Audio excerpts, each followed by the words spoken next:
नमस्कार, मैं Pankhuri Singh RV news Bharat में आपका स्वागत करती हूँ। 3 कृषि कानूनों को लेकर पिछले 7 महीनों से देश का किसान सड़कों पर विरोध कर उन्हें रद्द करने की मांग कर रहा है। आज पर्यावरण दिवस के उपलक्ष्य में किसान संगठनों द्वारा मंत्रियों का घेराव करने की चेतावनी दी गई थी, जिसके तहत आज बाबल स्थित सहकारिता मंत्री डॉक्टर बनवारी लाल के निवास का घेराव करते हुए विरोध स्वरूप सरकार विरोधी नारे लगाए और हरियाणा सरकार का पुतला फूंका गया।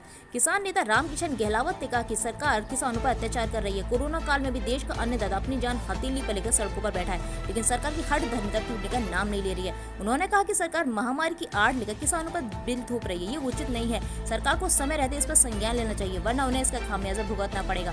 पर्यावरण दिवस पर पौधारोपण करते समय रामकिशन मेहलावत, भजनलाल खटाना, महेंद्र सिंह, नवीन कुमार, मुकेश एडवोकेट, मनीराम, लीलूराम सरपंच, लेखराम मेहरा, अतवीर सिंह नेहरा, प्रभुदयाल, राजकरण विदावस, होशियार सिंह, कृष्ण मेहलावत, राहुल व प्रभुदयाल मौजूद थे। बाबल हरियाणा से रिपोर्टर संजय कुमार की रिपोर्ट। खबरों से जुड़ी रहिए, देखते रहिए। आज से ठीक 1 साल पहले 5 जून को जब ये देश पूरा लॉकडाउन था, उस समय आपदा को अवसर में संवारने का काम मोदी सरकार ने किया और ऑर्डिनेंस के रूप में 3 काले कानून लेके आई।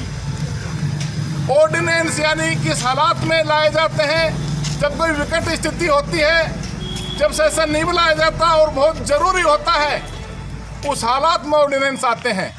लेकिन इन्होंने प्रजातंत्र का गला घोंटते हुए और तमाम संसदीय परंपराओं का अपमान करते हुए ये ऑर्डिनेंस पिछले 5 जून को लेके आए।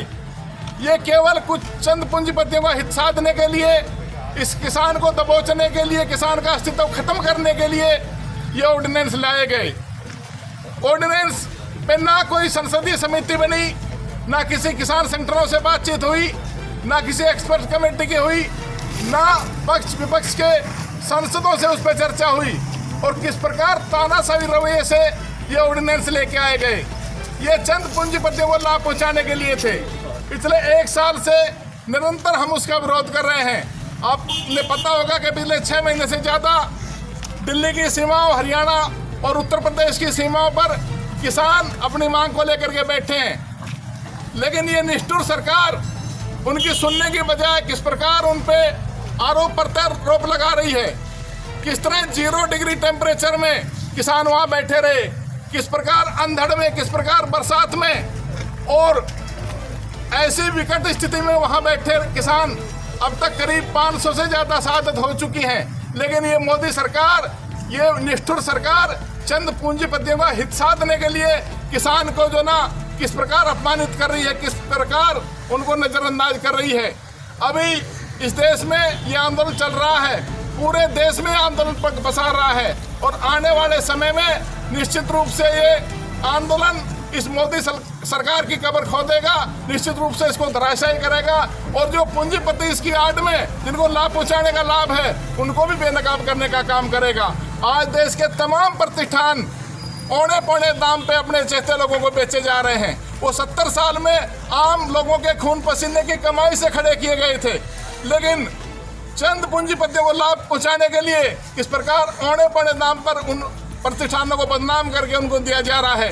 चाहे वो रेलवे है, चाहे वो BSNL है, चाहे वो MTNL है, चाहे वो अपने LIC है, चाहे हमारे बैंक हैं, चाहे हमारे और प्रतिष्ठान हैं जो हमारे को लाभ देते रहे हैं।